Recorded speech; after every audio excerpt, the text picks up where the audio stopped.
I'm resisting the urge to put on an accent, but this episode is long overdue. It's property investment in Scotland. How and where to buy.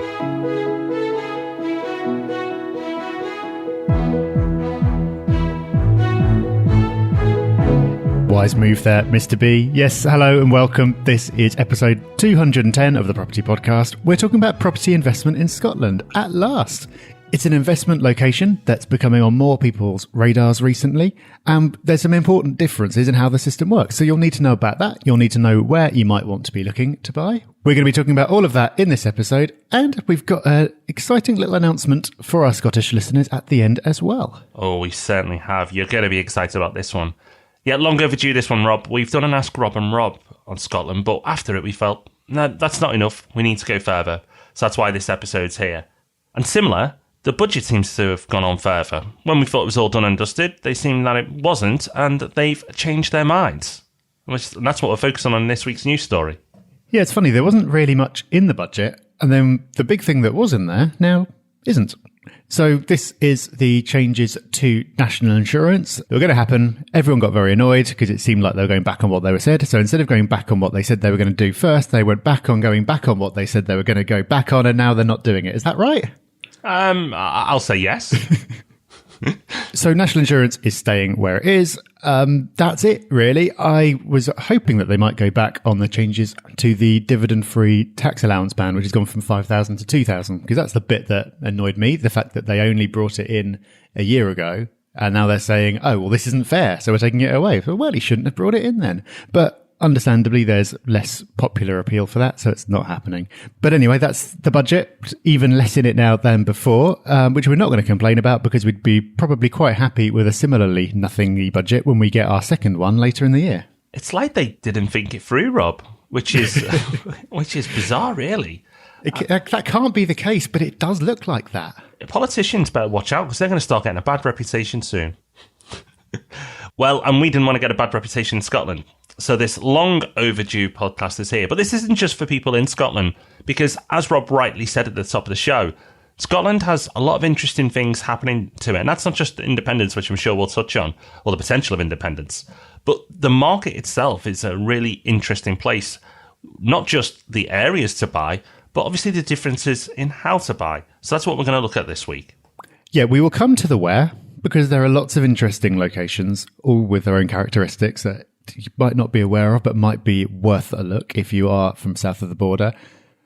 But before even thinking about that, it's really important to know about the differences to the property buying process, because it is quite different. Broadly, I think it's better, but it is important that you know, because otherwise you could end up not knowing about some of the advantages and then tripping over some of the things that you weren't aware of. So let's quickly run through, Rob, the process of buying a property in Scotland. And it starts right at the beginning with a very useful document that us people used to buying down south won't be used to having.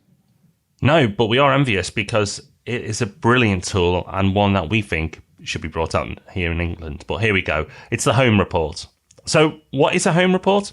Well, the Home Report is a collection of documents. It's a survey, which will include a valuation of the property. It has the energy report and a property questionnaire. So it gives you all the information that you would want before making an offer. Sounds like common sense, doesn't it? But common sense doesn't always happen. But fortunately, it does in the Scottish property market.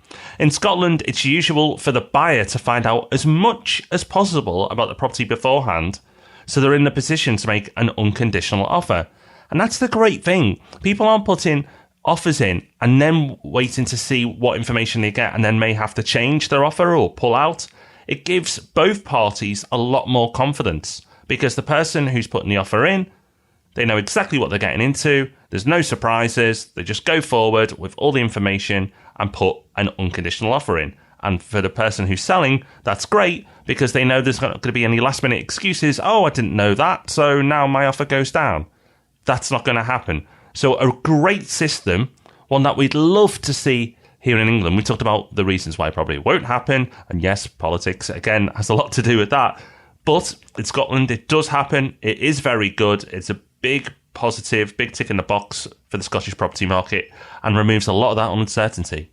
Yeah, when you hear about it, it's kind of amazing that we don't have it. So I'm not saying the whole Scottish system is perfect, but the home report, the fact that you have got the survey, the valuation and all the basics before you even start, it's going to save millions of pounds a year in wasted legal fees, I'm sure, because it's so common. Normally you have to go and put in an offer based on almost no information. You then instruct your solicitor and it can be weeks and hundreds of pounds until you find out that there's some kind of serious problem. So you'll go along, you get all the information, it'll tell you what it's been valued at, and then you can decide what to offer. And the offering process is a little bit different as well. So rather than the standard where there'll be an asking price and then you can just put in whatever bid you like, properties are marketed in one of two ways. There's either a fixed price, which you can offer below if you want, but it's saying like, this is the price that we want. Or more commonly, there's an offers over system. So it'll say, we invite offers over £100,000. And when it is that situation, the way it works is that you submit a sealed bid and all bids need to be in before a certain date. So there'll be a deadline when bids have to be in. When that deadline passes, the vendor's solicitor opens all the offers, sees what they all are, and then the vendor chooses which one to accept. So the same with any other kind of sealed bids situation. It's not necessarily going to be the highest offer that gets it. There could be other factors as well, like whether it's cash or mortgage and things like that. But it does simplify the whole process. So there's none of this kind of putting in an offer, then they'll come back and say, oh, could you go a bit higher? And oh, now someone's come in and they've offered this and you're never quite sure if that's true or not. There's none of that. You make one offer and then you see if it gets accepted.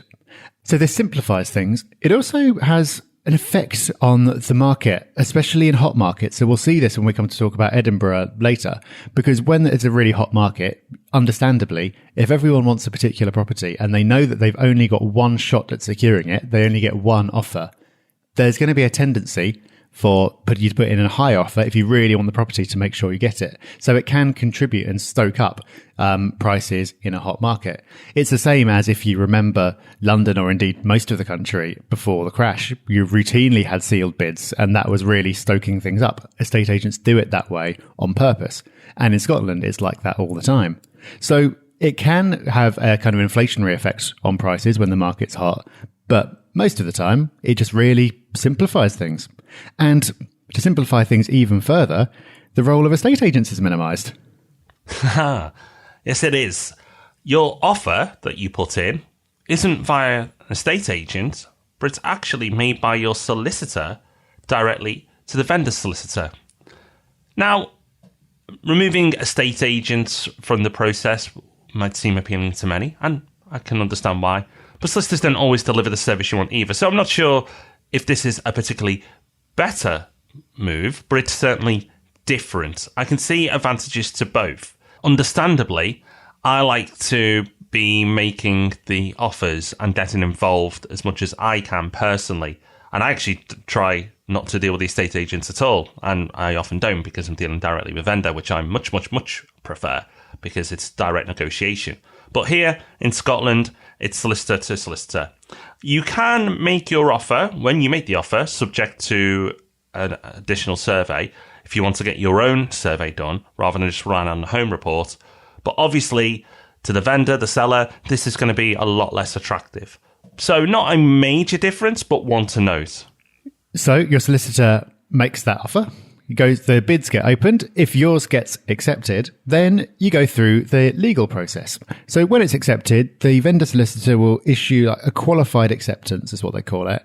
And then at that point, they'll pass across to your solicitor the property deeds and all other relevant documents. So the home report will tell you a lot, but it won't tell you everything. So it's still important for your solicitor to go through everything in exactly the same way as they would in any transaction. So they'll go through all that and they'll raise inquiries of the other side and really get to the bottom of everything. Once they're happy with everything, so they've gone through, they've made sure that everything is as expected, you're happy to proceed still, the two solicitors then exchange final letters, which is known as concluding missives, and that's the point at which the sale is binding on both sides. So as in any legal process, just because things have been simplified, there's still always the potential for things to go wrong, fall through, things to crop up at the last minute, unexpected surprises. It could always happen, but there's less chance of that happening So all being well, you should get to that stage of concluding missives, and from then you can move on to completion. Completion. So you've done it. On the date you agreed in the contract, you'll pay the full purchase price. There's no deposit. It's just all the money in, normally anyway. And the property is signed over to you. So that's it. Simple. You completed like you would anywhere else in the UK. But Rob, other than that, and that's how to buy, there's a few other things that people should be aware of if they're going to think about dabbling in the Scottish property market. Yeah, so we don't want to get into all the details of it in this episode. Maybe it's a topic for another day if this is sufficiently popular. But buying the property is different. But of course, that is just the start. At that point, you own it. You're, of course, going to want to put tenants in there. At that point, you need to be aware that the rental laws are different as well. There are important differences. And generally, they're more strict than in England and Wales. So landlord registration is compulsory everywhere. Electrical certificates are compulsory, whereas in England and Wales, they are just advised. You need to provide a tenant information pack, and we'll get into trouble if you don't. There's other things like that as well. So there's generally more that you need to be aware of. There are also changes going through at the moment to how tenancy agreements work. The whole kind of assured short hold tenancy, which is actually called something slightly different. But that kind of model is being replaced by something else. So that's something that is happening or in the process of happening now. So it's something that you'll need to be aware of if you do decide to invest in Scotland. All of this is covered in my new book coming out soon. But it's really important, of course, if you're buying in any other jurisdiction, to know all the rules. Not knowing about them is not an excuse. If you're buying somewhere like Spain or something like that, obviously you're going to be aware of. Scotland might not feel like it's abroad in any kind of sense, but the legal system is different. So important to be aware of that once you've bought. But there's something in between those two steps. So now you know how to actually buy. And we said that when it comes to actually managing the property, there are things you need to be aware of. But in the middle there, you need to decide where to buy. So Scotland is your oyster. Even though it's a small country in terms of population size compared to England, there's lots of different areas and cities to invest in, all with their own characteristics. So we're just going to quickly run through some of the areas you might want to be thinking about now. So one that's going to jump to mind for many straight away, understandably, is Edinburgh. It is extremely popular, but the supply's very low at the moment, so prices are very high. It's not the most cost-effective place to invest in Scotland. In fact, it's probably one of the most, if not the most expensive place to invest. The offers over system, which Rob touched on earlier, stokes up demand even more in this hot market. So Edinburgh, one that people know a lot, one that people get comfort from because they understand it's a strong market, an affluent city, lots going for it. But the market is hot. Doesn't mean there is an opportunity, but it's an easy one. But there might be bigger opportunities elsewhere. And where's the next place you think of? Probably Glasgow. And in Glasgow as well, there's lots of demand, partially due to overspill from Edinburgh, I suppose. So you get lots of people being priced out of Edinburgh, whether that's for investment or as a place to live, and Glasgow will be a place that they turn to. So at the moment, that is getting expensive too. You'll see a lot of places at the moment, partially because of this offers over system, selling for above their actual value, as in the home report. So that's not a cheap place either. But Glasgow as a city has got a lot going for it. There's loads going on. There's going to be plenty of tenant demand. It's always going to be a strong location. So if you can find the right property there, that could be a good place to go. But in that whole region, there's lots to look at outside the actual cities of Edinburgh and Glasgow as well. Yes, the smart investor might want to look at that commuter belt between the two, because we've talked about the ripple effect many times where you've got strong growth in an area, but then it ripples out to surrounding areas. And that's no different for Scotland. So if your Scottish geography is not too strong, you'll see that Glasgow and Edinburgh are not too far away from each other, and in between there is some land. And in that land, there are places to live. And in those places to live, yields are still quite high. Property prices are reasonable. So it's attractive. Lots of popular towns there. May not be ones that you could reel off the tip of your tongue straight away if you're not from Scotland, but not places that you're going to go, where? What? So have a look at those. For those who are a little bit more adventurous, who are interested in the Scottish property market, have a look. That could be a place where the opportunity really is right now. So those will be the cities that come to mind straight away, but there are others as well. One that wasn't on my radar at all, but I saw it mentioned on the Property Hub, so thanks to Ollie Hughes who posted about this one, Stirling. Stirling apparently is the UK's most affordable city in terms of house prices, and it's a popular tourist destination as well. So maybe you're looking at doing some kind of holiday let kind of thing there, or maybe you're just attracted by the strong yields and the high demand. But Stirling, according to Ollie at least, is worth a look. I wasn't aware of that at all, so that's an interesting one. Another one that people would be quick to name and be popular would be Aberdeen. Aberdeen is a very interesting market because Aberdeen doesn't just rely and isn't just influenced by the normal national matters. So what happens in Scotland would tend to affect the whole market. But Aberdeen's different because Aberdeen is so dependent on the oil industry that even if Scotland wasn't doing well, but oil was doing really well, Aberdeen would push on. And vice versa. If Scotland was pushing on, but oil prices were low, Aberdeen would struggle. And that's what's happened recently. Oil prices over the last few years have come down from previous highs. And so has the Aberdeen property market. It's been falling. And last year, property prices in Aberdeen fell further than any other place in the UK. And that is directly linked to oil prices coming down. So, does that mean not to invest? No, it means watch it. It's an interesting place because there are very well-educated people that are looking at Aberdeen now as a place of opportunity. I've had a look myself and I don't feel the yields are that attractive where it would push me to go and invest there or have a look at least at the option of investing there.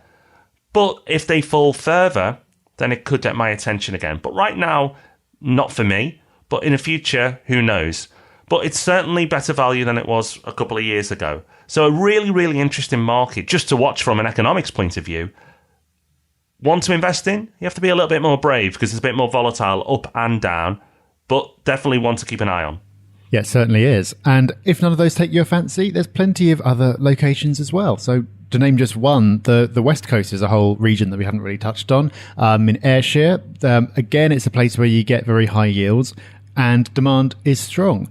So we're just giving a really high level overview. We're naming some, far from all, of the major locations, but there'll be sort of little sub-markets as well that we're not aware of because we're from a distance. We're not experts on Scotland, but on the Property Hub, there are plenty of people who are. So if you are potentially interested in investing in Scotland and it is not an area that you know particularly well, a great place to start will be on the Property Hub. The great thing is, there are 15,000 people on there. At least one or two of them are bound to know about any particular topic that you can name. And there's already a few popular threads about places to invest in Scotland. So we've hopefully whetted your appetite a little bit. We've given you a kind of a broad brush overview. To fill that in, the Property Hub is a fantastic place to go and benefit from the knowledge of people who live there and people who've invested there already. So Scotland, you're an expert. Well, as we say, not quite, but the Property Hub is there for you to use. It's a really interesting market, Scotland, just as it is, but also with the potential of another independence, another referendum vote, then it makes it an even more interesting market because there's certainly a lack of confidence there at the moment in terms of investment, certainly from investors outside of Scotland investing in there. I read one tweet recently from a business owner in Scotland that the SNP is ruining the property market in Scotland. Now, we're not going to get into politics and don't know enough to comment either. But when there's vulnerability, there's often opportunity. So it's a really interesting market. It doesn't mean, right, okay, if you've been doing something really well, now drop that and move somewhere else. You know, Rob and I are still going to be invested in the Northern Powerhouse and regions around it because that's where we believe right now. But it's always good to keep an eye on other areas. You know, as I said, had a look at Aberdeen. Wasn't quite right, but it was interesting. We talked about Belfast before. You know, that's an interesting market as well. Probably missed the boat a little bit on that one. But keep an eye on these other areas. Yes, where you're investing right now might be the best place, but it might not be in 3, 4, 5 years' time. So it's always good to have these other areas on your radar. Because where we're investing today, we probably almost certainly won't be investing in 5, 7 years' time. So you've got to move with the market. If that's your strategy, if you just want to stay local, you stay local, and we'll take you around the world instead with the podcast. Okay, so a little bit more about Scotland coming up after our resource of the week, which I'm quite excited about. But before we can get to any of that, we must read out an iTunes review. We must. And this week it's from Anish, who I'm sure is from Scotland now. I don't know, actually. But anyway, Anish, thank you for your review. And Anish says, I've just got to say, what a fantastic podcast you both created. It's nice to hear you down-to-earth, honest and realistic advice being given with tips for landlords and investors. The information you provide is excellent for all investors, new and old. And the fact that you've done this for free is incredible. I've only listened to the last 30 or so podcasts, but I'm slowly working my way back through them, and you've brightened up my commute to work every day. Keep up the great work, and thank you. Well, thank you. Thank you for taking the time to leave us a review. More reviews than any other business podcast on iTunes, and more 5-star reviews, most importantly. So thank you so much. Yep, that is awesome. Thank you to everyone who's left us a review. Let's try and repay you in some small way by throwing a resource of the week your way. I really like this one. I think you're going to like this, Rob. This is a Chrome extension. We always like Chrome extensions. My friend Patrice told me about this one, so thank you to him. It's called Subliminal Affirmations.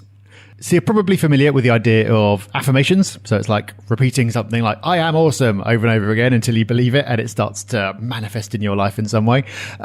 You're probably familiar with subliminal stuff. So like subliminal advertising, actually not allowed anymore in things like movies because it's too effective. If you flash up a super quick image of a can of Coke, people will go and buy Coke. It's so powerful that it's actually banned in certain contexts. This is a Chrome extension that brings those two things together. So it lets you set affirmations, like little messages that you want to worm their way into your subconscious, and then it subliminally flashes them up at you while you are browsing the internet. It sounds a bit mad. It perhaps is a bit mad. Whether it makes any difference to anything or not, I don't know. But I've had it installed for a couple of weeks and I'm feeling more awesome. So maybe there is something to it. We should bring one of these out ourselves, Rob. Listen to the podcast. Share the podcast with your friends. Leave a 5-star review. I don't know why it'd be in that voice. Subliminal, I don't know. It feels like it needs a different tone. But yes, don't worry, we're not going to do that. But we will give you the link to this resource, which you can find this week at thepropertyhub.net/invest in Scotland. And talking of Scotland, Rob, I think we can finally reveal the big news. What's happening? No, it's not the second referendum. It's even bigger. What is it?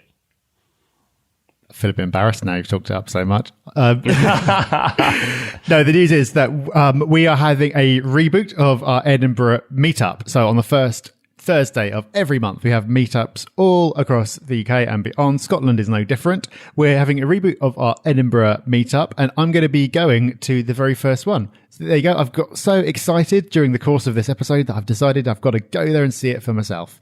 So that's going to be on April the 6th. So if you'd like to get along to the Edinburgh meetup on the 6th of April to meet me and to meet lots of people who invest all around Scotland, you'll have loads of knowledge and expertise there from people who've invested all over the place. Last time I went to Edinburgh, it was a few years ago, and I met people who were investing all over Scotland and learned absolutely loads. So I'm sure you will as well. So if you have got any interest in that, just go to the show notes for this week's episode, which, as Rob's just said, are at thepropertyhub.net/invest in Scotland. And you'll find the link there to go and book your place for the Edinburgh meetup. It's completely free. It's going to be loads of fun. I would love to see you there. And all our meetups are free on the first Thursday of every month. Property Hub meetups around the UK and the globe. Get along. Informal, friendly networking with other property investors who are just like you. Absolutely free. What's not to like? So make sure you get your free ticket. If you're in Scotland, then get along to see Rob. But if you're not, there's probably one near you. So make sure you get out the house, go meet some people, and have a good time. Now, Rob, it's one of those episodes next week where we go, oh, can't believe after this many that we haven't covered it in detail. We've touched on it in separate podcasts in bits and pieces, but we're finally tackling it and going deep on new builds. Yeah, new builds we've touched on in lots of different episodes, but never given them an episode of their own. And we get lots of questions about them over email and for Ask Rob and Rob. Lots of questions about new builds. So we're going to be taking a deep dive into the pros and cons. You'll get lots of people saying, oh, you should never invest in a new build because of blah, blah, blah. And you'll have other people who love them. There's, of course, truth to both sides. We're going to get into all of that next Thursday. We certainly will. We'll be back next Thursday with that. And of course, we'll be back with Ask Rob and Rob on Tuesday. Some really good stuff there, so make sure you check out that one too. But until then, if you're passing time, get onto thepropertyhub.net, say hello with the other 15,000 people who are on there, or get yourself a free ticket to the meetup. Get yourself an Edinburgh one for sure before they go.